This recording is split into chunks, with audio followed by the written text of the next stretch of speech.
Good afternoon students. कानून की समझ अध्याय में आज हम देखते हैं, पहले ये समझते हैं कि कानून कैसे बनाए जाते हैं, सरकार किस प्रक्रिया के तहत कानूनों का निर्माण करती है। तो बच्चों, कानून बनाने का कार्य जैसे संसद का होता है, संसद का सबसे महत्वपूर्ण कार्य कानूनों का निर्माण करना ही होता है। कानून बनाने के लिए जो प्रारूप या जो प्रस्ताव संसद में पेश किया जाता है उसे बिल या विधेयक कहा जाता है। कानून तो जब वो सभी प्रक्रियाओं से गुजरकर जब कानून ये पास हो जाता है, वह बिल जब पास हो जाता है तब उसको कानून की संज्ञा दी जाती है। इससे पहले उसको बिल या प्रस्ताव या विधेयक उसे कहा जाता है। तो ये कानून संबंधी जो प्रस्ताव या विधेयक या बिल पेश करने के लिए जैसे संसद के दोनों सदन जो होते हैं, दोनों सदनों से पास होकर उसे राष्ट्रपति की स्वीकृति के लिए भेजा जाता है और राष्ट्रपति के द्वारा पास किए जाने पर ही वह कानून का रूप लेता है। तो अब हम जानते हैं कि किस प्रकार से एक बिल कानून बनता है। तो पहले हम ये साधारण बिल पास होने की प्रक्रिया समझते हैं, धन बिल की प्रक्रिया बाद में देखेंगे। धन बिल किस प्रकार से कानून बनते हैं। साधारण बिल आमतौर पर दो प्रकार के होते हैं, सरकारी बिल और गैर सरकारी बिल। सरकारी बिल वे बिल होते हैं जो सरकार के मंत्री परिषद के सदस्यों के द्वारा ही पेश किए जाते हैं, सरकारी बिल। गैर सरकारी बिल वे जो संसद के किसी भी सदस्य के द्वारा पेश किया जा सकते हैं। वैसे ये आवश्यक नहीं होता कि बिल पेश करना केवल सरकार का ही जैसे कार्य हो, बल्कि विपक्ष के दल जो होते हैं, विपक्ष के सदस्य, वे भी बिल पेश कर सकते हैं। तो संसद के किसी भी सदस्य के द्वारा भी बिल पेश किए जा सकते हैं।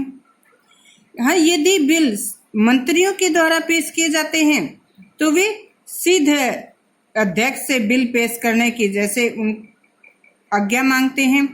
परंतु यदि अन्य कोई सदस्य, संसद का अन्य सदस्य बिल पेश करना चाहता है तो उसे 1 महीने पहले इसका नोटिस देना होता है। अध्यक्ष को 1 महीने पहले इससे अवगत करवाना होता है कि वह इस प्रकार का कोई बिल संसद में लाना चाहता है, जबकि मंत्रियों को ऐसा कोई नोटिस नहीं देना पड़ता। तो जब अध्यक्ष के सामने ऐसे नोटिस रखा जाता है तब अध्यक्ष उस बिल को पेश करने की तिथि निर्धारित करता है कि किस तारीख को यह बिल संसद में पेश किया जाएगा। जब अध्यक्ष के द्वारा तिथि निर्धारित की जाती है तो उस निर्धारित तिथि पर संसद में जो बिल पेश करने वाला सदस्य होता है उसके द्वारा बिल पेश करने की आज्ञा मांगी जाती है। बिल पेश करने वाला सदस्य बिल पेश करने की आज्ञा मांगता है। आमतौर पर तो उसे ऐसी आज्ञा दे दी जाती है, परंतु कई बार इसके ऊपर वाद विवाद भी हो जाता है, उसका विरोध भी किया जाता है। तो यदि ऐसी स्थिति उत्पन्न हो जाती है तो अध्यक्ष के द्वारा मतदान करवाया जाता है और यदि बिल सरकार के सदस्यों द्वारा पेश किया जाता है, मंत्री या फिर अन्य सरकार के ही सदस्यों के द्वारा यदि बिल पेश किए जाते हैं तो मतदान में जैसे उसे आमतौर पर बहुमत आसानी से वो सिद्ध कर देते हैं, क्योंकि सरकार बहुमत से ही बनती है। तो बहुमत सिद्ध करना उनके लिए आसान होता है और इस प्रकार से उसे आज्ञा मिल जाती है, बिल पेश करने की आज्ञा उस सदस्य को मिल जाती है। परंतु यदि वह बहुमत सिद्ध नहीं कर पाता तो बिल वहीं मतलब उसको वहीं पर रोक दिया जाता है, वहीं रद्द कर दिया जाता है। तो यदि उसे बिल पेश करने की आज्ञा मिल जाती है तो इसके बाद में उस सदस्य के द्वारा बिल से संबंधित शीर्षक पढ़ा जाता है। किस विषय पर वो बिल पेश करना चाहता है तो बिल का शीर्षक उसके द्वारा पढ़ा जाता है। फिर उसे सरकारी गजट में छापा जाता है। फिर उससे संबंधित कॉपियां बनाई जाती हैं। कॉपियां जिसमें उसकी विस्तृत जानकारी होते हैं कि किस संबंध में वह बिल है, इससे किस वर्ग को क्या क्या लाभ होंगे। तो इस प्रकार के सभी जानकारी, उससे संबंधित विस्तृत जानकारी उसमें होती है और इसकी प्रत्येक सदस्य को एक एक कॉपी बांट दी जाती है ताकि वह इससे संबंधित पूरी जानकारी हासिल कर सके। तो ये जो प्रक्रिया होती है, इस पूरी प्रक्रिया को क्या कहते हैं? First reading. फर्स्ट रीडिंग या इंट्रोडक्शन ऑफ बिल। तो इंट्रोडक्शन ऑफ बिल और फर्स्ट रीडिंग के नाम से ये पूरी प्रक्रिया जानी जाती है। इसके बाद में सेकंड रीडिंग शुरू होती है। सेकंड रीडिंग जो होती है उसमें उस बिल से संबंधित, उस क्षेत्र से संबंधित, जैसे बिल मजदूरों के हितों के लिए है या पर्यावरण रक्षण के लिए है तो पर्यावरण विशेषज्ञ जैसे होंगे, मजदूरों के हितों के लिए है तो उस वर्ग के जैसे उनके उस क्षेत्र के विशेषज्ञ।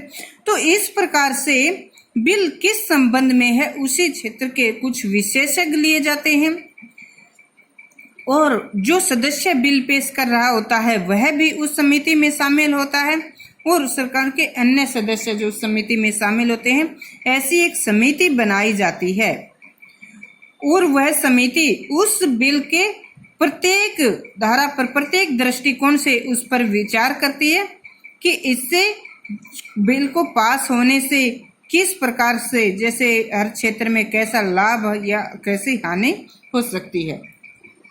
तो समिति को जो समय दिया जाता है लगभग 3 महीने के अंदर उसे अपनी रिपोर्ट पेश करनी होती है और उसको अपनी रिपोर्ट पेश करने का निश्चित समय भी लगभग दिया जाता है।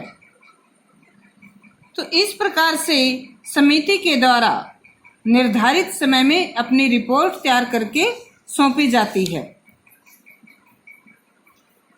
तो समिति के द्वारा, जैसे जो संसद के द्वारा निर्धारित जो समय दिया जाता है उसमें वो अपनी रिपोर्ट पेश करती है और उस रिपोर्ट के ऊपर जैसे बाद में जो संसद के सदस्य अन्य होते हैं वे विस्तार से उसके ऊपर विचार करते हैं। संसद के जो ये विपक्ष के सदस्य होते हैं उनके द्वारा इसकी आलोचना की जाती है, उस पर वाद विवाद चलता है। तो इस जो प्रक्रिया होती है ये थर्ड रीडिंग, जैसे तीसरी स्टेज जो होती है बिल की, ये होती है। तो पूरे वाद विवादों के बाद जब बिल बहुमत से पास किया जाता है तो उसके बाद बिल दूसरे सदन में पेश किया जाता है। यदि बिल पहले राज्यसभा में होता है तो बाद में लोकसभा में उसे भेज देते हैं। यदि बिल पहले लोकसभा में होता है तो बाद में उसको राज्यसभा में भेज दिया जाता है। तो इस प्रकार से बिल को एक सदन में पास होने के बाद दूसरे सदन में भेज दिया जाता है और दूसरे सदन में भी उसको पहले सदन की तरह ही पूरी उन प्रक्रियाओं से गुजरना होता है जो पहले सदन में हुए। तो इन सभी प्रक्रियाओं से उसे गुजरना होता है और यदि बाद में दूसरे सदन में भी बिल को पास कर दिया जाता है तो फिर बिल राष्ट्रपति की स्वीकृति के लिए भेजा जाता है। परंतु यदि कई बार ऐसा होता है कि पहले सदन में तो पास कर दिया जाए, दूसरे सदन में या तो बिल के कुछ क्षेत्रों में मतलब किसी प्रकार का संशोधन करने को, जैसे उनको आपत्ति होती है कि इसमें ऐसा कुछ बदलाव होना चाहिए, तो बिल में कुछ बदलाव करने, कुछ संशोधन करने के, या फिर वे उसे पूर्ण रूप से ही रद्द कर देना चाहते हैं।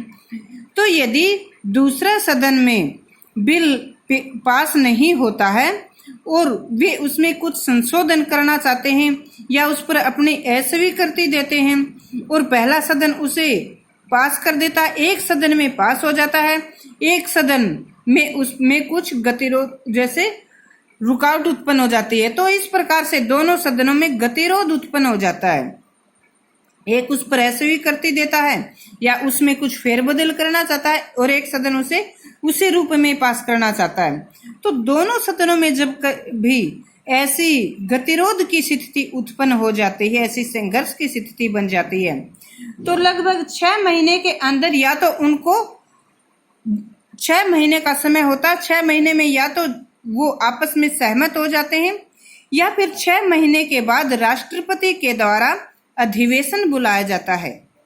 राष्ट्रपति एक अधिवेशन बुलाता है जिसमें लोकसभा और राज्य दोनों की संयुक्त बैठक होती है और दोनों सदस्यों की संयुक्त जो बैठक होती है उसमें मतदान करवाया जाता है। राष्ट्रपति के द्वारा मतदान करवाया जाता है और मतदान में यदि बहुमत से वहां पर बिल पास हो जाता है तो दोनों सदनों के द्वारा ही उसे पास माना जाता है और फिर राष्ट्रपति उस पर अपनी स्वीकृति देते हैं।